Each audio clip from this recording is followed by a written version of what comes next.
Welcome to active contracts Tamil. என்னோட name Krishnamurthy. நான் செவ் register advisor கிடையாது. இந்த வீடியோ உங்களுக்கு ஒரு எஜுகேஷ்னல் பர்பஸ்க்காக மட்டுமே. ஸோ வர்ற மார்ச் 29ஆம் தேதி ஞாயிற்றுக்கிழமை மாலை 5 மணிக்கு நமக்கு ஒரு ஃப்ரீ வெபினார் ஒன்று இருக்குது. அதாவது மார்க்கெட் சினாரியோ அனாலிசிஸ் அப்படின்ற பேரில் ஒரு ஃப்ரீ வெபினார் ஒன்று இருக்குது. ஸோ அந்த வெபினாரில் ஜாயின் பண்ண விருப்பம் இருக்கவங்க கீழே ஃபஸ்ட் கமெண்ட்டில் வாட்ஸ்அப் சேனலுடைய லிங்க் இருக்கும். ஸோ அந்த லிங்க்கை கிளிக் பண்ணி சேனலில் ஜாயின் பண்ணிக்கோங்க. வெபினாருடைய ஜாயினிங் லிங்க் வந்து அதில் உங்களுக்கு வந்துடும். ஈவினிங் உங்களுக்கு 5 PM ஸ்டார்ட் ஆகுது அப்படின்னா ஒரு 4:45 உங்களுக்கு லிங்க் அதில் வந்துடும். ஸோ அதிலேருந்து நீங்கள் ஜாயின் பண்ணிக்கலாம். ஸோ இன்றைக்கான மார்க்கெட் நம்ம சொல்லியிருந்த மாதிரி ஒரு gap up open, positive open அப்படின்றது நடைபெற்றிருக்கு. சரிங்களா? இதில் நம்ம குறிப்பிட்டு பார்க்க வேண்டியது இந்த விஷயத்தில் இன்னொரு இந்த இடத்துல நோட் பண்ணணும். அதாவது எஸ்டர்டே ஹை அப்படின்ற விஷயத்துக்கு கொஞ்சம் மேலே தான் மார்க்கெட் ஓப்பன் ஆகுது. ரொம்ப பெரிய கேப் நடக்கலை. நம்ம 23,400 சம்திங் அந்த மாதிரி ரேஞ்செலாம் நிஃப்டியில் பார்த்துருந்தோம். பட் ஓப்பன் அப்படின்றது பார்த்துட்டிங்க அப்படின்னா ஒரு எஸ்டர்டே ஹைக்கு நியர்பை தான் ஓப்பன் ஆகிருக்காங்க. அப்போ நேற்றுக்கே நம்ம ஒரு விஷயம் சொல்லியிருந்தோம். எஸ்டர்டே ஹைக்கு கீழே வந்துட்டாங்க அப்படின்னா ஒரு டவுன் சைட் மொமெண்டம் கொஞ்சம் இருக்கிறதுக்கு சான்சஸ் இருக்குது. அதே மாதிரி நம்ம சொன்ன மாதிரி மார்க்கெட்டை வந்து பாசிட்டிவில் முடிக்கணுமே தவிர ரொம்ப மேலே போயிட்டே இருக்குன்ற அவசியம் கிடையாது. கீழே வந்தும் போகலாம், இல்லை மேலே போய் ரிவர்சல் ஆகிறதுக்கும் நடக்கும். அப்போ மார்னிங் நமக்கு ஓப்பன் ஆனோடனே கீழே வந்து எஸ்டர்டே ஹையில் ரெசிஸ்டன்ஸ் எடுத்து கீழே வந்துட்டாங்க. கிட்டத்தட்ட நம்மளுக்கு 22,600 வரணும். பட் 625 சம்திங் அங்கேருந்தே நம்மளுக்கு ரிவர்சல் ஆகிருக்காங்க. 624 ரிவர்சல் ஆகிட்டு இதில் நீங்கள் கவனிக்க வேண்டிய விஷயம், மார்னிங் இந்த இடத்துல மார்க்கெட் இருக்கும்போது கிட்டத்தட்ட 800 ஸ்டார்டில். அப்போ 850 போயிட்டு 750 பிரேக் பண்ணுறாங்க. அப்புறம் 750 பிரேக் பண்ணி சஸ்டெயின் ஆகாமல் திருப்பி பிரேக் பண்ணும்போது அகெயின் மார்க்கெட் வந்து 700. அங்கே 700க்கு கீழே வந்துட்டு ஒரு ஸ்லிப்பேஜஸ், அதாவது இந்த ஐவி அதிகமாக இருக்கும்போது என்ன நடக்கும் அப்படின்னா, என்ன எட்ஜஸ் இருக்கோ அந்த எட்ஜஸ் கொஞ்சம் ஸ்லிப்பேஜஸில் மார்க்கெட் வந்து எக்ஸ்ட்ரா மூவ்மெண்ட் கொடுத்துட்டு வரும். ஸோ அதுதான் அந்த இடத்துல நடந்திருக்கு. ஸோ 624 வரைக்கும் போயிட்டு அங்கேருந்து ஒரு ரிவர்சல். அப்போ இங்கே 624 வரும்போது 700 put option, ITM put option உள்ளே இருக்குது. அப்போ ஐடிஎம் புட் ஆப்ஷன் உள்ளே இருக்குன்னா என்ன அர்த்தம்? மார்க்கெட்டை திருப்பி நியர்பை அதுக்கு கொண்டு வர போகிறாங்கன்னு அர்த்தம். ஸோ அதுதான் 2 தடவையும் நடந்திருக்கு. அகெயின் மேலே போயிட்டு 750 ஃபஸ்ட்டு 750 கடக்கலை, அடுத்து 750 கடக்கும்போது 800 அந்த ஸ்ட்ராங்கிள் இருக்குது பார்த்தீங்களா, 700 to 800ன்ற அந்த ஸ்ட்ராங்கிளுக்கு ரியாக்ட் ஆக ஆரம்பிக்கிறாங்க. ஸோ அப்படி ரியாக்ட் ஆகும்போது இந்த இடத்துல என்ன பண்ணுறாங்கன்னா, இங்கே நம்மளுக்கு என்ன ரெசிஸ்டன்ஸ் அப்படின்னு கேட்டிங்கன்னா, ஒன்று எஸ்டர்டே ஹை, இன்னொன்று இந்த இடத்துல ஓப்பன். அப்போ இங்கேருந்து போகிற மார்க்கெட் எதுவுமே இல்லாமல் ஒரு இடத்துல வந்து இந்த மாதிரி சப்போர்ட் எடுத்த மாதிரி திருப்பி இதே மாதிரி ரெசிஸ்டன்ஸ் எடுத்து வரமாட்டாங்க. சம் லெவல்ஸ் இருக்கணும். அப்போ திருப்பி அவங்க ஓப்பனுக்கு போகணும், எஸ்டர்டே ஹைக்கு போகணும். அப்போ ஓப்பனும் எஸ்டர்டே ஹையை பிரேக் பண்ணும்போது இங்கே ஃபியூச்சர் எல்லாமே ஓப்பனுக்கு மேலே சஸ்டெயின் ஆக ஆரம்பிக்குது. எல்லா futures, bank Nifty futures, spot Nifty futures எல்லாமே ஓப்பனுக்கு மேலே சஸ்டெயின் ஆகும்போது மார்க்கெட் வந்து அப் ட்ரெண்டை நோக்கி நகர்றாங்க. அந்த இடத்துல கிட்டத்தட்ட 23,000ன்றது ஒரு எட்ஜ் கொடுத்துருந்தாங்க. அந்த எட்ஜ் வரைக்கும் போயிட்டு 23,000 கால் ஆப்ஷனுடைய க்ளோஸ் 41 ரூபா. அப்போ 23,041க்கு போயிட்டு மார்க்கெட் அங்கேருந்து புட்டுக்கும் ஒரு 0 to 0 வாய்ப்பு கொடுக்குறாங்க. ஸோ 23,900 to 22,900 to 23,000ன்ற பேசிஸில் மார்க்கெட்டை வந்து நிப்பாட்டி அதுக்குள்ளே எக்ஸ்பைரி முடிக்கிறாங்க. ஸோ இப்படி தான் இன்றைக்கி நடந்திருக்கு. ஒரு பாசிட்டிவ் மொமெண்டத்தில் மார்க்கெட்டை முடிச்சிருக்காங்க. எஸ்டர்டே ஹைக்கு மேலே முடிச்சிருக்காங்க.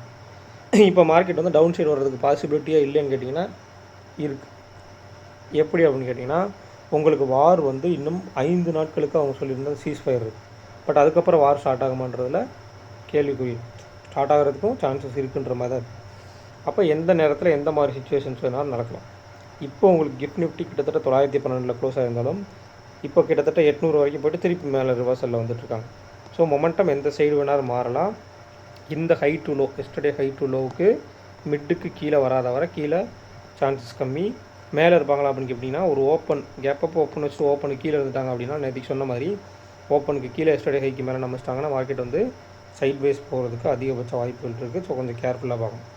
சென்செக்ஸுக்கு எப்படி நடந்திருக்காங்கன்றதை பார்த்துருவோம். அவங்களுக்கு 0 to 0 லெவலில் அடுத்ததான் நம்ம பார்த்துட்டு வரோம்.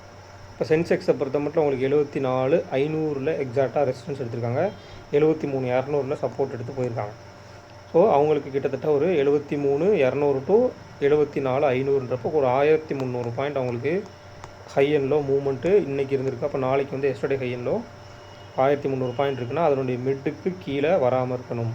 இந்த லோவுக்கும் இந்த ஹைக்கும் மிட்டான அந்த மிட் பாயிண்ட்டுக்கு கீழே வராமல் மார்க்கெட் வந்து மேலே சஸ்டெயின் ஆனாங்கன்னா ஒரு புட் ஆப்ஷன் டீக்கே ஆகிறதுக்கு சான்சஸ் இருக்குது. பட் கால் ஆப்ஷனுக்கு அங்கே ப்ரீமியம் கிடைக்குமான்றதை நாளைக்கு மார்க்கெட் தான் முடிவு பண்ணணும்.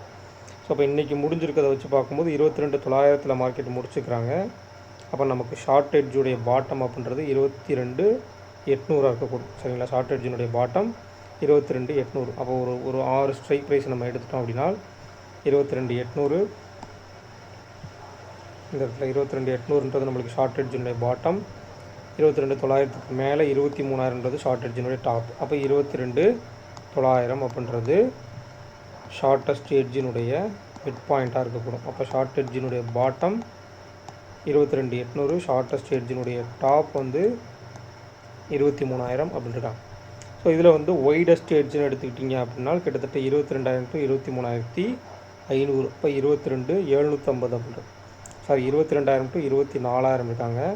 அப்போ 23,000 அப்படின்றது ஒய்டஸ்ட் எட்ஜினுடைய மிட் பாயிண்ட்டாக இருக்கும். அப்போ ஒய்ட் எட்ஜினுடைய டாப் 24,000, இந்த இடத்துல ஒய்ட் எட்ஜினுடைய பாட்டம் வந்து 22,000, கிட்டத்தட்ட ஒரு 2,000 பாயிண்ட் ரேஞ்சு கொடுத்துருக்காங்க. இப்போ நம்ம பிரீமியத்தின் அடிப்படையில் பார்க்கும்போது 800 ப்ளஸ் நம்மளுக்கு மைனஸ் நம்மளுக்கு 269, 23,289. இப்போ இந்த வீக்லி ரேஞ்ச் இந்த மாதத்தில் இந்த வீக்கில் எடுக்கலாமான்னு கேட்டிங்கன்னா எடுக்கக்கூடாது. இன்னமும் வாருக்கான ஃபியர் அப்படின்றது மார்க்கெட்டில் போகலை. இம்ப்ளைடு வாலட்டிலிட்டி பெரிய அளவில் ட்ராப் அவுட் ஆகலை. ஸோ அதனால் வந்து மார்க்கெட்டில் வார் முடிஞ்சிருச்சு, மார்க்கெட் வந்து எடுத்துடலாமா, செட்டில் ஆயிரும் அப்படின்னு நினச்சிங்கன்னா கிடையாது. இன்னும் மார்க்கெட்டில் வாலட்டிலிட்டி இருக்கிறதுக்கு அதிகபட்ச வாய்ப்புகள் இருக்குது. அப்போ 800 மைனஸ் 269 எடுத்துக்கிட்டால் கிட்டத்தட்ட 22,531 அப்படின்றது ஷார்ட் ரேஞ்சோட பாட்டம். 23,000 ப்ளஸ் 289, 23,289 ஷார்ட் ரேஞ்சினுடைய டாப்பாக இருக்கக்கூடும். அப்போ 289 ப்ளஸ் 269னா கிட்டத்தட்ட 540, 558.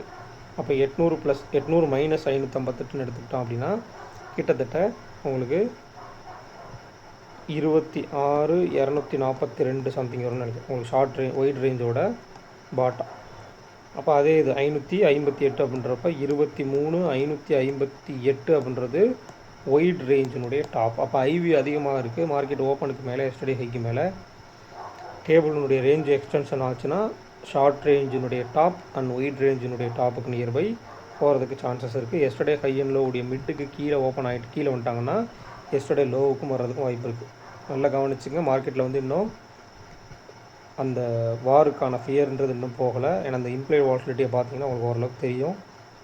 கிட்டத்தட்ட கால் சைடில் வந்து 29, 30, புட் சைடில் 27 இருக்காங்க.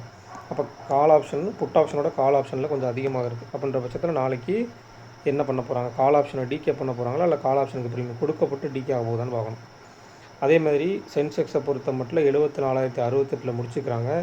73,500 அண்ட் 74,000 புட் ஆப்ஷன் இது ரெண்டையும் உங்களுக்கு பேஸாக வச்சுருக்காங்க. 74,068 போய் 74,000 புட் ஆப்ஷனும் 73,500ஐயும் சப்போர்ட்டாக ஒரு பேஸாக வச்சுருக்காங்க. அப்போ மார்க்கெட் முடிஞ்சிருக்க இடத்த வச்சு நம்ம பார்க்கும்போது 74,000 to 75,000. அப்போ 74,500 அப்படின்றது ஷார்ட் எட்ஜினுடைய மிட் பாயிண்ட்டாக இருக்கும்.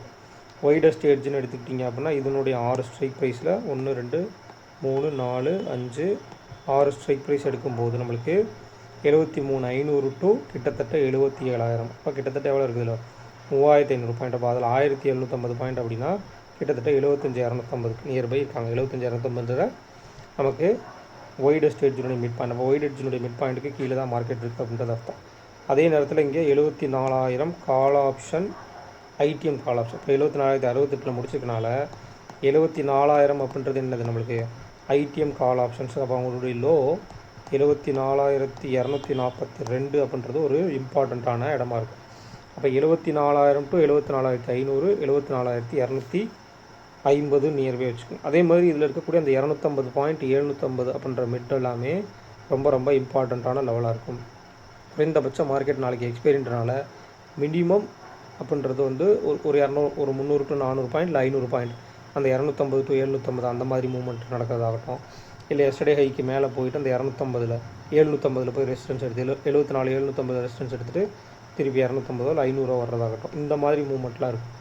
ஸோ இவங்க சைட்லேயுமே ஐவி கிட்டத்தட்ட 35-40க்கு மேலே இருக்காங்க. அப்போ ஐவி அதிகமாக இருக்குது. நாளைக்கு எக்ஸ்பைரி இருக்குன்ற பட்சத்தில் ப்ரீமியம் இந்த இடத்துல ஹெவியராக இருக்குது. 24,000 நீங்கள் எடுத்துட்டால் கூட 74,000 call option 450, put option call option 550, put option 450.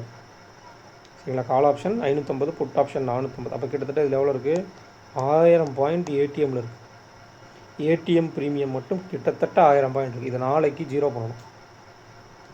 சரிங்களா, நாளைக்கு ஜீரோ பண்ணணும். அப்போ ஜீரோ பண்ணால் என்ன பண்ணுவாங்க, மொமெண்டம் 2 சைடுமே கொடுக்கப்படும். இல்லாட்டி சைட் பேஸ் போட்டு மார்க்கெட்டை ட்ராப் பண்ண ஆரம்பிச்சவங்க. இம்ப்ளைடு வாலட்டிலிட்டி குறைஞ்சிருச்சு. இது வந்து இங்கே உங்களுக்கு கரண்ட்டில் தெரியுதான்னு தெரியல. பட் நிஃப்டியுடைய இம்ப்ளைடு வாலட்டிலிட்டி குறைஞ்சால் சென்செக்ஸினுடைய ஐவியும் குறைஞ்சிரும்.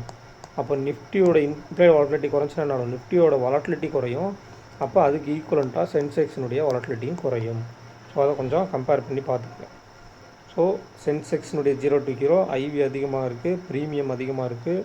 ஸோ ப்ரீமியத்தை டீகே பண்ணுறதுக்கான வேலைகள் தாங்க நடைபெறும். ரொம்ப கேர்ஃபுல்லாக இருக்கணும். அதிகமான ட்ரேட்ஸ் எடுத்து வச்சுக்காதீங்க.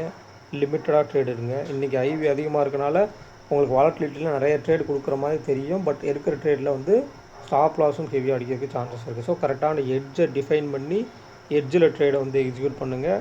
எல்லா இடத்துலையும் பண்ணாதீங்க. எது எட்ஜுன்றதை தெரிஞ்சுக்கிட்டு ட்ரேடை எக்ஸிக்யூட் பண்ணுங்கள். இடையில நீங்கள் எடுத்தீங்க ஒரு மிட் பாயிண்ட்லையோ, இப்போ உதாரணத்துக்கு நிஃப்டியில் வந்து இப்போ இதில் வந்து 74,000 74,500 கொடுத்துருக்காங்கன்னா 74,250 போய் மேலே போவாங்க, இல்லை கீழே வருவாங்கன்னு எடுத்தீங்க அப்படின்னா மேலே போகிறதுக்கும் சான்சஸ் இருக்குது, கீழே வர்றதுக்கும் சான்சஸ் இருக்குது. அப்போ எட்ஜ் எங்கே கொடுக்குறாங்கன்னு பாருங்கள். 74,000 கொடுத்தாங்கன்னா 74,000 எடு, மேலே போகிற கண்டிஷன்ஸில் இருந்தாங்கன்னா எடுக்கணும். இல்லை 74,500 போய் ரெசிடென்ஸ் எடுத்தாங்கன்னா புட் சைடில் எடுக்கணும். அப்போ ஒரு எட்ஜை டிஃபைன் பண்ணி அந்த எட்ஜில் தான் ட்ரேட் எடுக்கணுமே தவிர மிட் பாயிண்டில் எடுக்கக்கூடாது. ஸோ மிட் பாயிண்டில் நீங்கள் எடுத்தீங்க அப்படின்னா அது ஓப்பன் ஆகும்போது ஓப்பனுக்கு மேலே கீழேன்ற ஒரு கண்டிஷன்ஸில் வேணால் அது இதாக இருக்கும். ஓப்பன் ஆகி சிறிது நேரம் கழித்து மார்க்கெட் வந்து செட்டில் ஆனதுக்கப்புறம் போய் ட்ரேட் எடுக்கணும் அப்படின்னு நினச்சிங்கன்னா அது வந்து ப்ராப்ளமாக தான் இருக்கும். அது வந்து எட்ஜில் தான் நீங்கள் டிசைன் பண்ணணும் ட்ரேடவே வந்து. ஸோ எட்ஜில் முடிஞ்ச அளவுக்கு டிசைன் பண்ணுங்கள், பார்த்து கேர்ஃபுல்லாக ட்ரேட் பண்ணுங்கள். ஸோ இந்த வீடியோ பிடிச்சிருந்துச்சு அப்படின்னா லைக் பண்ணுங்கள், ஷேர் பண்ணுங்கள், சப்ஸ்கிரைப் பண்ணுங்கள். மறக்காமல் கருத்துக்களை வந்து கமெண்ட் செக்ஷனில் கமெண்ட் பண்ணுங்கள். நன்றி, வணக்கம்.